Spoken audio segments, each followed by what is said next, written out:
Hello everyone, welcome back to my YouTube channel. It's Shikha and welcome back to my another video. So आज का video होने वाला है how to do makeup.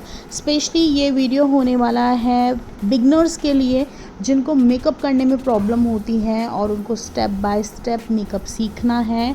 तो यहाँ पर जो मैं वीडियो आपके लिए लेकर आई हूँ उसमें स्टेप बाय स्टेप आपको सब कुछ मैं सिखाऊंगी और आप भी इतना प्यारा सा एलिगेंट सा मेकअप लुक अचीव कर सकते हैं। तो जो मेकअप लुक मैंने यहाँ पर किया है इसमें आईज़ मैंने बोल्ड रखी हैं एंड लिप्स मैंने न्यूड रखे हुए हैं। सो यहाँ पर जितनी भी टिप्स मैं आपको देने वाली हूँ बहुत ज़्यादा हेल्पफुल होने वाली है आपके लिए। तो इस वीडियो को एंड तक ज़रूर देखिएगा क्योंकि इस वाले मेकअप लुक को अगर आप देख लेते हैं, इस वीडियो को आप देख लेते हैं तो आप बहुत ही आराम से एक मेकअप लुक कर सकते हैं। आपको कभी भी मेकअप करने में फिर कोई परेशानी नहीं होगी। सो इस वीडियो को एंड तक ज़रूर देखिएगा बिना स्किप करे हुए, और अगर वीडियो पसंद आती है तो लाइक कमेंट शेयर ज़रूर करिएगा। तो चलिए without further delay let's get into the video. Makeup start करने से पहले आपको क्लिनजिंग करनी बहुत ज़रूरी है, मतलब फेस वॉश करना ज़रूरी होता है, या फिर आप इस तरीके से वेट वाइप्स ले सकते हैं। मैंने लिया है ग्लैम 21 का वेट वाइप्स और इस तरीके का आपको एक पूरी शीट का टिश्यू मिलता है और आपको मैं बताने वाली हूँ कि किस तरीके से आप इसको यूज़ कर सकते हैं। आपको इस तरीके से फ़ोल्ड करना है एंड देन फिंगर के ऊपर उसको फ़ोल्ड करना है जिस तरीके से मैं कर रही हूँ। तो यहाँ पर जो क्लीन सरफेस है वो फिंगर पाम की तरफ आ गया है एंड बैक साइड पे मैंने उसको लॉक कर लिया है फिंगर की हेल्प से। एंड इस तरीके से आप धीरे धीरे अपने फेस पर उसको अप्लाई करेंगे। मत कुछ भी अगर हमारे फेस पे डस्ट वगैरह है या फिर मेकअप है वो सारा हम इससे रिमूव करेंगे। तो यहाँ पर अगर आपने काजल भी लगाई है, लिपस्टिक लगाई है या कुछ भी लगाया है वो आप हटाएंगे ज़रूर, अदरवाइज़ आपका मेकअप जो है केकी हो सकता है, पैची हो सकता है, ग्रे पड़ सकता है, अच्छा बिल्कुल नहीं लगेगा। तो यहाँ पर ना आइज़ के कॉर्नर में भी हमारा डर्ट होता है तो उसको भी अच्छे से आपको साफ़ करना है क्योंकि फिर वो बाद में आएगा मेकअप में तो फिर वो अच्छा नहीं लगेगा और आपका मेकअप भी ख़राब हो सकता है। तो इसीलिए आपको बहुत अच्छे से क्लीनिंग करनी होती है अपने फेस की। क्लीनिंग करने का रीज़न ये होता है ताकि आपका जो बेस है वो लॉन्ग स्टे रहे, फ्लॉलेस रहे, ये हमारे मेन रीज़न होता है। उसके बाद हमें टोनिंग के लिए यूज़ करना होता है रोज़ वाटर या फिर टोनर। आप अपने स्किन के अकॉर्डिंगली टोनर ले सकते हैं। मॉइस्चराइज़र के लिए मैं यहाँ पर यूज़ करने वाली हूँ लूसिया का मॉइस्चराइज़र। ये डॉक्टर रेड्डी का है और ये ऑल स्किन टाइप पे आराम से जा सकता है। ये बहुत अच्छा प्रोडक्ट है। आपको मैं अगर रिकमेंडेशन देती हूँ इस प्रोडक्ट का तो आप डेफिनेटली बिना कुछ सोचे, बिना सेकंड थॉट के आप इसको बाय कर लीजिए। अच्छा, मॉइस्चराइज़र लगाना बहुत ज़रूरी है। अगर आप ड्राई स्किन के हो, ऑयली हो, कॉम्बिनेशन हो, नेचुरल हो, हर एक स्किन पर मॉइस्चराइज़र जाता ही है तो आप स्किप नहीं करेंगे ये पार्ट। नेक्स्ट हमें लगाना है प्राइमर। ठीक है, अगर आपके पोर्स हैं, ठीक है, तो आपको प्राइमर लगाना बहुत ज़रूरी है। अगर आपको स्वेट प्रॉब्लम होता है, सरफेस आपको क्लियर चाहिए, मतलब बेसिकली हमारा सरफेस स्मूथ भी होता है तो आप प्राइमर स्किप नहीं करेंगे। जो प्राइमर मैंने लिया है वो NYBE का है 4-in-1 एंड ये प्राइमर सच में बहुत ज़्यादा अच्छा है, अफोर्डेबल में काफ़ी अच्छा काम करता है ये। तो प्राइमर आप स्किप नहीं करेंगे। तो मेरे टी जोन पे स्वेटिंग होता है तो वहाँ पे आपको प्राइमर लगाना है। उसके बाद कंसीलर के लिए मैं आपके साथ दो ऑप्शन शेयर कर रही हूँ। एक होता है लिक्विड कंसीलर, एक होता है क्रीम कंसीलर, और एक आता है आपको पैलेट में और एक आता है आपको बॉटल में। सो यहाँ पर आपके पास ऑप्शन है हाइड करने के लिए पिगमेंटेशन को। अगर आपके फेस पर कहीं पर भी काला काला धब्बा है, स्पॉट्स हैं, अंडर आई डार्क है, माउथ का एरिया बहुत ज़्यादा डार्क है, तो आप कंसीलर अप्लाई करते हैं। ऑरेंज करेक्टर अब पुराना हो गया है वो वाला स्टेप, बट आप वो भी कर सकते हैं। अगर आप हाईली पिगमेंटेशन आपके स्किन पर है तो आप ऑरेंज करेक्टर के साथ अपने स्किन से डार्क कंसीलर लेना है, आपको 2 शेड डार्क लेना है, उसको मिक्स करिए एंड देन आप उसको अप्लाई कर सकते हैं। अगर बहुत ज़्यादा हाई पिगमेंटेशन है, कम है मेरी तरह, तो आप सिर्फ और सिर्फ डार्क कंसीलर अप्लाई कर सकते हैं। डार्क कंसीलर आपके स्किन से 2 शेड डार्क होगा। अब आपको उसे ब्लेंड करना है। ब्लेंड करने के लिए या तो आप ब्रश ले सकते हैं या फिर आप एक ब्यूटी ब्लेंडर ले सकते हैं। ब्यूटी ब्लेंडर होना चाहिए आपका डैम्प, मतलब आप अपने ब्यूटी ब्लेंडर में पानी में इसको सोक करेंगे, उसके बाद एक्स्ट्रा वाटर निकाल देंगे और उससे आप अपने बेस को सेट करेंगे, या फिर आप कोई भी प्रोडक्ट या फिर लिक्विड प्रोडक्ट लगाते हैं उससे आप उसको सेट करेंगे। अगर आप अपने ब्यूटी ब्लेंडर को गीला नहीं करेंगे, मतलब पानी नहीं निकालेंगे, तो आपका बेस एक तो केकी हो सकता है और आपका जितना भी प्रोडक्ट होगा वो आपकी स्किन पर स्टे नहीं करेगा। एक्स्ट्रा प्रोडक्ट जो है वो निकल जाता है, इसीलिए हम डैम्प करते हैं अपने ब्यूटी ब्लेंडर को। तो यहाँ पर आप देख रहे हो मेरे फेस पर एक शाइन सी आ रही होगी। वो शाइन किससे आ रही है? वो ब्यूटी ब्लेंडर से आ रही है, ठीक है। प्रोडक्ट तो है ही अच्छा, बट ब्यूटी ब्लेंडर सबसे ज़्यादा अच्छा काम करता है। फाउंडेशन के लिए मैं लेने वाली हूँ फॉरएवर 52 का फाउंडेशन, और मेरा शेड आई थिंक हनी है, याद मुझे है नहीं, मैं डिस्क्रिप्शन बॉक्स में प्रोवाइड कर दूँगी आपको। तो आपको फाउंडेशन पहले अपने हाथ पर निकालना है, या फिर आप मिक्सिंग प्लेट पे निकाल सकते हैं, और अच्छे से उसको ब्लेंड करना है, मिक्स करना है। उससे क्या होगा, वार्मथ आएगी, आपका जो बेस बनेगा ना वो बहुत फ्लॉलेस एंड लॉन्ग स्टे बनेगा, एंड एक अलग सी शाइन हमारे फेस पर आती है। तो हमारा जो फाउंडेशन होता है, जैसे बॉटल रखी रहती है तो वो थिक हो जाता है, बट जो मैंने फाउंडेशन लिया है वो ऑलरेडी थिक है। तो हम उसको ब्लेंड करने से वार्मथ देंगे, और थोड़ा जो कंसिस्टेंसी है ना वो थोड़ी मेल्ट भी हो जाती है। तो उससे क्या होगा, हमारे फेस पर थिन लेयर लगती है, मोटी परत नहीं लगती है। उससे ही हमारा फेस जो है वो और ज़्यादा शाइनी एंड लॉन्ग स्टे बनता है बेस। तो फाउंडेशन ब्लेंड करने के लिए दो ऑप्शन है, या तो आप काबू की ब्रश ले सकते हैं या फिर आप ब्यूटी ब्लेंडर ले सकते हैं। मैं यहाँ पर डैम ब्यूटी ब्लेंडर ही ले रही हूँ। क्यों ले रही हूँ ये बात मैंने आपको पहले भी बताई है। और आप फाउंडेशन अपने अंडर आई पर बिल्कुल भी नहीं लगाएंगे, आप वहाँ पर वो पोर्शन छोड़ देंगे, क्योंकि वहाँ पर हमें लाइट कंसीलर अप्लाई करना है। अगर आप प्रोडक्ट के ऊपर प्रोडक्ट लगाते जाएंगे तो आपकी अंडर आई क्रीज हो सकती है। इसलिए कहते हैं ना, लेस इज़ ऑलवेज़ मोर। तो जितना कम से कम प्रोडक्ट आप लेंगे, आपका बेस उतना ज़्यादा फ्लॉलेस एंड लॉन्ग स्टे रहने वाला है, केकी नहीं पड़ेगा। तो देखा आपने, मैंने अंडर आई पर अपने प्रोडक्ट बिल्कुल नहीं लगाया है, मतलब फाउंडेशन नहीं लगाया है, एंड डैम ब्यूटी ब्लेंडर से ही मैं पूरे फेस को सेट कर रही हूँ। यहाँ पर ब्यूटी ब्लेंडर से सेट करने से आप देखो मेरे फेस पर एक शाइन आ गई है, जैसे कि आपको दिख रहा होगा चिक पर बहुत ही प्यारी सी शाइन है। यही शाइन अगर आपको चाहिए तो आप डैम ब्यूटी ब्लेंडर से अपने फेस को अच्छे से सेट कर सकते हैं। ऐसा नहीं है कि ब्रश यूज़ करेंगे तो आपका बेस शाइन नहीं करेगा। आप डैम ब्यूटी ब्लेंडर से तो यहाँ पे देख ही चुके हैं। मैं नेक्स्ट वीडियो में आपके साथ शेयर करूँगी कि ब्रश के साथ अगर आप अपने फाउंडेशन को या फिर आप अपने प्रोडक्ट्स को लगाते हैं तो क्या रिजल्ट्स आता है। तो मेक श्योर अब अपने ईयर को एंड अपनी नेक को तो बिल्कुल भी स्किप नहीं करेंगे, क्योंकि ये भी हमारे एक ऐसे पार्ट होते हैं जो हमारे मेकअप में जुड़े हुए होते हैं फेस के साथ। तो आप यहाँ पर कोई भी पार्ट स्किप नहीं करेंगे, और बहुत ही पेशेंस के साथ धीरे धीरे ही आप अपने फेस पर प्रोडक्ट को ब्लेंड करेंगे। तो आपने देखा यहाँ पर ब्लेंडिंग से कितना फ़र्क पड़ चुका है, एंड कितना अच्छे से फ्लॉलेस कर रहा है मेरा बेस। एंड जो भी ब्लेंडर में मेरा बचा हुआ था प्रोडक्ट, वो मैंने आईलिड पर भी अप्लाई कर लिया है, ताकि हमारी आईलिड जो है वो एक कवरेज प्रोवाइड करे। तो मैं यहाँ पर कॉन्टोर करने वाली हूँ। कॉन्टोर के लिए मैंने लिया है यहाँ पर NYB की स्टिक। आप कम्प्लीटली स्किप कर सकते हैं कॉन्टोर अगर आपको ज़रूरत नहीं है, बट मैं आपको बोलूँगी कॉन्टोर करने से आपके फेस को एक बहुत ही प्यारा स्ट्रक्चर मिल जाता है।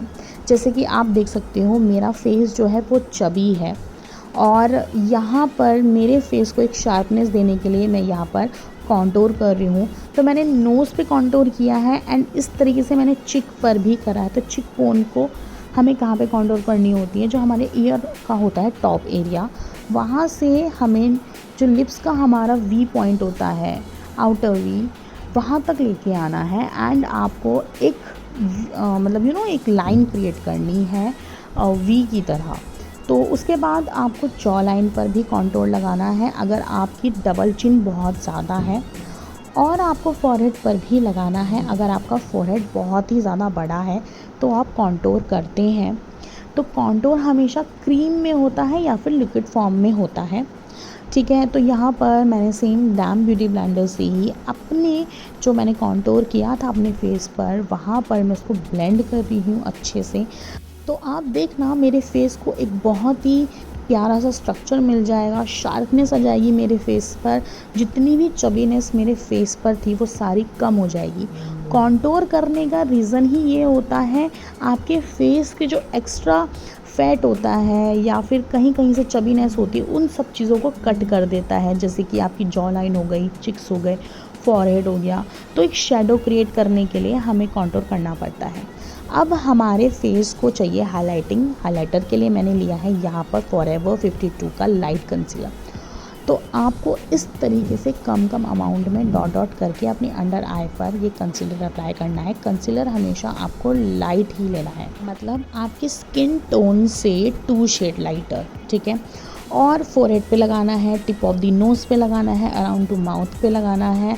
एंड इस तरीके से आप अपनी लोअर चिक जो हमारी बोन होती है वहाँ पर लगाना है। ये पॉइंट्स हमारे ऐसे होते हैं जो हमारे फेस को उभारा हुआ दिखाते हैं। अदरवाइज़ अगर हम एक सिमिलर फेस का स्ट्रक्चर रखेंगे तो हमारा फेस जो है वो धंसा हुआ लगेगा, डेप्थ में चला जाएगा। तो कुछ पॉइंट्स हमारे ऐसे होते हैं जो हमें उभारे हुए दिखाने होते हैं। तो जैसे कि मैंने आपको बोला था कि मैंने फाउंडेशन अंडर आई पे बिल्कुल भी नहीं लगाया है, नीचे नीचे ही था। तो अब आप देखो यहाँ पर मैंने कंसीलर अप्लाई करा है।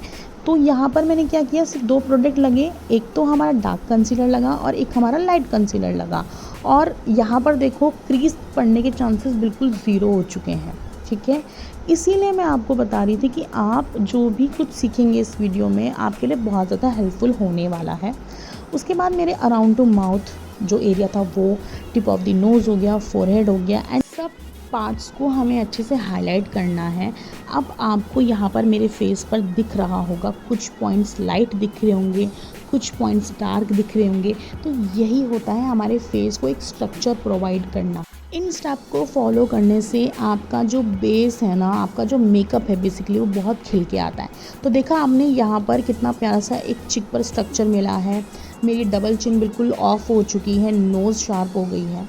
और अब लगाएंगे हम लिक्विड ब्लश। लिक्विड ब्लश के लिए मैंने लिया है फॉरएवर 52 का बहुत ही प्यारा सा पिंक शेड, और इस शेड का नाम क्या है मैं डिस्क्रिप्शन बॉक्स में आपको दे दूँगी।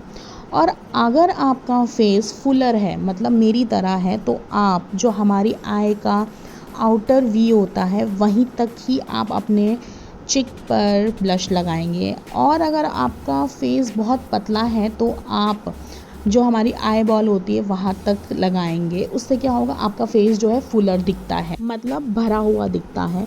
तो ब्लश लगाने की भी ट्रिक्स होती हैं। यहाँ पर जो मैंने आपको बताया है आप यूज़ कर सकते हैं according to your face structure. अगर पतला है तो आई के बॉल तक लगा सकते हैं, और अगर मोटा है तो आई के आउटर वी तक लगाइएगा, जैसे कि मैंने लगाया है यहाँ पर। और लिक्विड ब्लश लगाना बहुत ज़रूरी है, उससे क्या होगा अंदर से ग्लो आता है एंड ब्लश लॉन्ग स्टे रहता है। अब बारी आती है हमारी पाउडर सेटिंग की। मैंने लिया है मेबलिन फिट मी का। या तो आप ब्रश ले सकते हैं इस तरीके से, पाउडर ब्रश, या फिर आप एक पिज़्ज़ा पफ ले सकते हैं। एंड आप पहले प्रोडक्ट को लेंगे अपने पिज़्ज़ा पफ में, एंड उसके बाद एक्स्ट्रा जितना भी है वो आप निकाल देंगे अपने पाम पर। जितना ज़्यादा प्रोडक्ट आप लेंगे उतने केकी होने के चांसेस बहुत ज़्यादा बढ़ जाते हैं, इसलिए जितना हो सके कम से कम ही लीजिएगा। और एक्स्ट्रा आपको अपने हाथ पर निकाल देना है। तो इस तरीके से ही आपको अप्लाई करना है जिस तरीके से मैं अप्लाई कर रही हूँ। कम कम अमाउंट में लेना है एंड अपने पूरे फेस को पाउडर से लॉक करना है। लॉक क्यों करते हैं, ताकि हमारे फेस पर स्वेटिंग कंट्रोल हो एंड हमारा जो बेस है वो ग्रे ना पड़े, फ्लॉलेस रहे एंड शाइनी रहे। अब आप बोलोगे यार पाउडर लॉक कर दिया तो शाइनी कैसे होगा। यार जो आपके अंदर से सीबम प्रोड्यूस होता है, जो स्वेटिंग होगी, उसको तो हम एक लेवल तक कंट्रोल ही कर सकते हैं। तो थोड़ा बहुत तो निकलेगा ही, उससे ही आपके फेस पर शाइन होगी। उसके बाद मैंने नेक को भी कवर कर लिया था, कम कम अमाउंट में ही लगाया था। हिलेरी रोडा का मैं यहाँ पर फिक्सिंग स्प्रे ले रही एंड आपको कुछ सेंटीमीटर दूर रखना है एंड ऊपर से नीचे तक अप्लाई करना है यहाँ पर दूर से ही, आपका बेस लॉन्ग स्टे रखने के लिए। सो यहाँ पर अब हमारे सारे क्रीम प्रोडक्ट डन हो चुके हैं। बारी आती है हमारे सारे पाउडर फॉर्म के प्रोडक्ट की। तो यहाँ पर मैंने लिया है मार्स का ये बहुत ही प्यारा सा पैलेट, जिसमें आपकी कॉन्टोर, हाइलाइटर एंड ब्लश मिलता है। पिंक शेड मैंने यहाँ से पिक किया था एंड जहाँ पर मैंने क्रीम ब्लश लगाया था वहीं पर ही मैंने अपना पाउडर फॉर्म का ब्लश लगाया था। यहाँ पर हमें ब्राउन्ज़र करना है। तो अब आप बोलोगे ब्राउन्ज़र क्या होता है यार, कॉन्टोर भी कर रही है ब्राउन्ज़र भी कर रही हो। तो कॉन्टोर क्या होता है, हमारे फेस को स्ट्रक्चर देता है। ब्राउन्ज़र जो होता है हमारे फेस को शेडो प्रोवाइड करता है। तो जहाँ पर हमने कॉन्टोर किया वहीं पर ही हम ब्राउन्ज़र अप्लाई करते हैं, जो कि पाउडर फॉर्म में होता है। नेक्स्ट हमें अपने फेस को हाईलाइटिंग देनी है। तो आपको इस तरीके से ब्रश ले सकते हैं या फिर आप फैन ब्रश भी ले सकते हैं। एंड आपको अपनी नोज़ पर अप्लाई करना है। एंड आपको फुल नीचे से ऊपर तक नहीं अप्लाई करना है, गैप देना है आपको टिप ऑफ द नोज़ पर अगर आप लगा रहे हो तो। उसके बाद आप अपनी चिन पर लगाएंगे एंड उसके बाद आप अपनी चिक्स पर लगाएंगे। इससे क्या होगा, हमारे फेस पर शाइन प्रोवाइड होगी और भी ज़्यादा सुंदर लगने वाला है आपका मेकअप। इसलिए हाईलाइटिंग बहुत ज़्यादा ज़रूरी है, मुझे तो बहुत ज़्यादा पसंद है हाईलाइट करना। उसके बाद आप अपने जो आईब्रो के बीच का जो स्पेस होता है वहाँ पर लगाएंगे। अगर आपकी बहुत ज़्यादा स्पेस है तो आप कम से कम लगाएंगे, और अगर आपका कम स्पेस है तो आप ज़्यादा लगा सकते हैं, उससे आपके जो स्पेस है वो कवर हो जाएगा। उसके बाद आईलिड की बारी आती है, क्योंकि हमें अब अपनी आँखों का मेकअप करना है। तो सबसे पहले आप अपनी आईलिड पर एक कंसीलर अप्लाई करेंगे, जो कि लाइट शेड का कंसीलर होगा। लाइट शेड का कंसीलर इसलिए अप्लाई किया जाता है ताकि हमारे कलर जो हैं वो पॉप अप हों, दिखें। तो लाइट शेड का अगर आप कोई भी आई शेडो ले रहे हैं तो वो दिखना चाहिए, इसलिए लाइट शेड का ही हम कंसीलर अप्लाई करते हैं। उसके बाद पाउडर सेटिंग करेंगे। पाउडर सेटिंग करनी भी बहुत ज़रूरी है ताकि कोई केकीनेस या पैची ना पड़े हमारी आईलिड। उसके बाद हमें आईब्रो को शार्प करना है यहाँ पर। सबसे पहले तो आप स्पूली की हेल्प से अपनी आईब्रोज को कॉम्ब करेंगे। अगर उसमें कोई भी फाउंडेशन या कंसीलर जा चुका है तो उसको पहले हम क्लीन करेंगे। उसके बाद हम स्पूली की हेल्प से उसमें स्ट्रोक देंगे ताकि हमारी आईब्रो जो है क्लीन एंड शार्पनेस दिखे। हमारा फेस में ना आईब्रो का बहुत बड़ा रोल होता है, उससे हमारा जो फेस है ना वो बहुत ज़्यादा अच्छा दिखने लग जाता है, सिर्फ आईब्रो से ही। अब आप देखना, जब मैं आईब्रो कर लूँगी तो आप देखना मेरे फेस पर आईब्रो से कितनी एक अलग सी रौनक सी आ जाएगी एकदम से। तो इसीलिए आईब्रो करना बहुत ज़्यादा ज़रूरी है, बहुत ही पेशेंस के साथ, शार्पनेस के साथ। आप यहाँ पर स्पूली भी ले सकते हो, इस तरीके की पेंसिल ले सकते हैं। अदरवाइज़ आप एक एंगल ब्रश की हेल्प से भी अपने आईब्रो को कॉम्ब कर सकते हैं। एक्चुअली क्या होता है कि ब्रश से ना बहुत सारे लोग नहीं लगा पाते हैं, तो pencil is a good option. Next यहाँ पर मैंने जो आई शेडो पैलेट लिया है वो है प्रॉश ब्यूटी का शो स्टॉपर। एंड यहाँ पर लिया है मैंने एक एंगल ब्रश। तो जहाँ पर हम आईलाइनर लगाते हैं वहीं पर ही हम ये ब्लैक कलर लगा रहे हैं, जो कि इसी पैलेट का है, और एक विंग क्रिएट कर रही हूँ मैं यहाँ पर। तो बहुत ही पेशेंस के साथ आपको ये वाला आई मेकअप लुक करना है, और कुछ नहीं करना है आपको इस वाले आई मेकअप में। आप धीरे धीरे इस वाले आई मेकअप को देखिए और आप बहुत इजी तरीके से सीख जाएंगे। आपको फिर एक पेंसिल ब्रश लेना है या फिर आप एक छोटू फ्लैट ब्रश ले सकते हैं। एंड सेम मैंने यहाँ पर ये बहुत ही प्यारा सा रेड कलर लिया है, जो कि मेरे आउटफिट से मिलता जुलता है। तो जहाँ पर हमने ब्लैक आईलाइनर की जगह जो आई शेडो लगाया है वहीं पर ही हम ये रेड कलर अप्लाई करेंगे एंड दोनों कलर को एक दूसरे से ब्लेंड आउट करेंगे। ब्लेंडिंग बहुत ज़्यादा ज़रूरी है यहाँ पर एक स्मोकी इफ़ेक्ट देने के लिए। उसके बाद मैंने यहाँ पर एक फ्लफ़ी ब्रश लिया था जो कि मीडियम था, एंड मैं यहाँ पर ब्लैक एंड मैरून दोनों कलर को एक दूसरे से अच्छे से ब्लेंड कर रही हूँ, क्योंकि ब्लेंडिंग अगर आप नहीं करोगे ना तो दोनों कलर जो हैं वो अलग से दिखेंगे। ब्लैक अलग दिखेगा, रेड अलग दिखेगा, वो आई मेकअप आपका अच्छा नहीं लगेगा। इसलिए आपको ब्लेंडिंग करनी बहुत ज़्यादा ज़रूरी है। मैं अपनी हर एक वीडियो में कहती हूँ blending is the key of all eye makeup. So यहाँ पर मैंने अच्छे से ब्लेंड कर लिया है। यहाँ पर अब आप देखो, यहाँ पर रेड एंड ब्लैक दोनों एक दूसरे में सिमिलर से लग रहे हैं। नेक्स्ट यहाँ पर मैंने ये बेज कलर लिया है, बेज नहीं बोलूँगी यार, थोड़ा ब्राउनिश में था और बहुत ज़्यादा अच्छा कलर था ये भी। उसके बाद मैंने जो यहाँ पर रेड कलर डिपॉजिट किया था, पहले उसको ब्लेंड किया, उसके ऊपर ही मैं ये वाला कलर ले रही हूँ एंड उसको ब्लेंड करते करते मैं ऊपर की तरफ लेके जा रही हूँ। मतलब हमारी जो क्रीज लाइन होती है वहाँ तक मैं उसको फॉलो करते हुए लेके जा रही हूँ एंड अच्छे से ब्लेंड कर रही हूँ, क्योंकि मुझे यहाँ पर पहले स्मोकी इफ़ेक्ट देना है। तो इसीलिए आपको बहुत ही पेशेंस के साथ ब्लेंड करना है।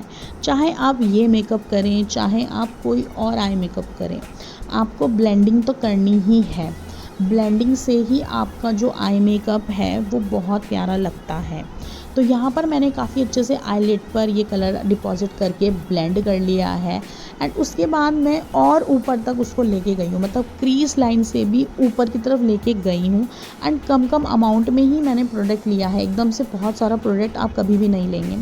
अब यही कलर सेम मैंने अपनी वाटर लाइन पर भी लगाया है, क्योंकि यही कलर हमारा ट्रांजिशन शेड कह सकते हो आप, और वही कलर मुझे अपनी लोअर लैशेस जो होती है वहाँ के नियर आउट लगाना था। उसके बाद मैंने यहाँ पर लिया है ये बहुत ही प्यारा सा शिमर शेड। ये आई शेडो पैलेट बहुत ज़्यादा अच्छा है, तो इसके जो शिमरी शेड्स हैं ना वो बहुत ही ज़्यादा अट्रैक्ट करते हैं। तो यहाँ पर जो शिमर शेड मैंने पिकअप किया है वो मैंने फिंगर से ही किया है, उससे ही हमारे जो आईलिड है उस पर अच्छे से वो टिकता है, अदरवाइज़ ब्रश से उतना अच्छे से नहीं जाता है। फिर मैंने लिया है यहाँ पे dark brown and fluffy brush लिया हुआ है मैंने, और आउटर वी पर मैं वो ब्राउन शेड लगा रही हूँ ताकि थोड़ा सा ब्लैक शेडो इफ़ेक्ट आए। तो बस उसको ब्लेंड कर रही हूँ मैं यहाँ पर, सिर्फ लगा के एकदम से छोड़ नहीं रही हूँ। ब्लेंडिंग करनी बहुत ज़रूरी है, जैसे कि मैं आपको बार बार बता रही हूँ। तो लगाने के बाद उसको हल्का हल्का सा ब्लेंड किया है, बहुत सारा नहीं लिया है, कम कम में लिया है ताकि थोड़ा सा ब्लैक इफ़ेक्ट आ जाए। उसके बाद सेम वाटर लाइन पर भी मैंने यही वाला ब्राउन कलर लगा लिया था एंड थोड़ा सा डार्क इंटेंसिफाई लगे मेरी लोअर लैशेस जहाँ पर हैं वो, तो इसीलिए मैंने वाटर लाइन पर ये कलर लगा लिया था। उसके बाद मैंने लिया था एक पेंसिल ब्रश एंड बहुत ही प्यारा सा यहाँ पर मैंने सिल्वर जो है ये कलर लिया था जो कि शिमर शेड है, एंड अपनी टीयर डक जो होती है वहाँ पर लगाया और अपनी ब्रो बोन्स पे लगाया। इससे देखो मेरी आँखों का जो मेकअप है वो और ज़्यादा इन्हेंस हो गया है। नेक्स्ट जो हमें आईलाइनर लगाना था, तो हम यहाँ पे कोई आईलाइनर नहीं लगा रहे हैं। मैंने यहाँ पर ब्लैक कलर ही लिया जो इस वाले पैलेट में है एंड एंगल ब्रश की हेल्प से मैंने आईलाइनर की जगह वो शेड लगा दिया एंड विंग भी क्रिएट कर रही हूँ यहाँ पर, क्योंकि मुझे ऐसा लगता है कि ज़रूरी नहीं है यहाँ पर आपको आईलाइनर लगाने की। एक स्मोकी इफ़ेक्ट अगर आपको देना है तो आप इसी से दे सकते हैं। उसके बाद मैंने यहाँ पर मेबलिन क्लॉसर का मस्कारा लिया है एंड अपनी lower lashes and upper lashes दोनों को अच्छे से मैंने यहाँ पर कोट किया है। लास्ट में मैंने यहाँ पर फॉल्सेस अप्लाई कर ली थी। अब आप देखो आंखें कितनी ज़्यादा सुंदर लग रही हैं, मतलब मैं काफ़ी ज़्यादा खुश हो गई थी ये वाला आई मेकअप लुक करने के बाद, क्योंकि मुझे बहुत ज़्यादा पसंद आया था। अब आप देखो फॉल्सेस लगाने के बाद मेरी आँखें और भी ज़्यादा सुंदर लगने लगी हैं। तो अब हमें लिप लाइन करना है। मैंने लिया है यहाँ पे dark chocolate lip liner, Swiss beauty की है, और लिप लाइन करना बहुत ज़रूरी है। इससे आपके लिप्स कॉन्टोर हो जाएंगे एंड लिपस्टिक बाहर नहीं जाएगी।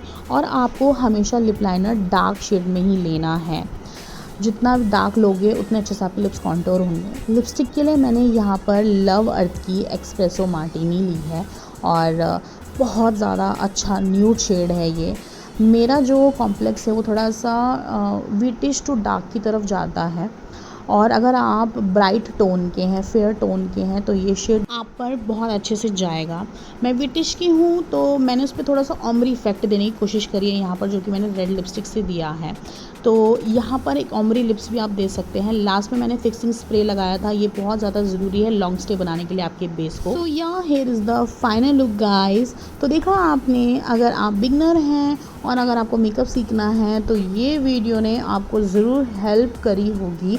तो आप भी इसी तरीके से स्टेप बाय स्टेप एक मेकअप लुक अचीव कर सकते हैं। वेडिंग फंक्शन में जा सकते हैं, पार्टी में जा सकते हैं, एक flawless base and flawless makeup look के साथ, और अच्छी सी ड्रेस एंड ज्वेलरी वो सब कैरी करने के बाद आपका मेकअप और भी ज़्यादा इन्हेंस एंड ग्लोई लगने लग जाता है। सो अगर अच्छा लगा हो मेरा वीडियो तो please like, comment and share ज़रूर करिएगा एंड मेरे चैनल को सब्सक्राइब कर लीजिए। तो मिलती हूँ मैं आपसे जल्द ही कुछ और नए मेकअप लुक के साथ। तब तक के लिए bye bye and take care.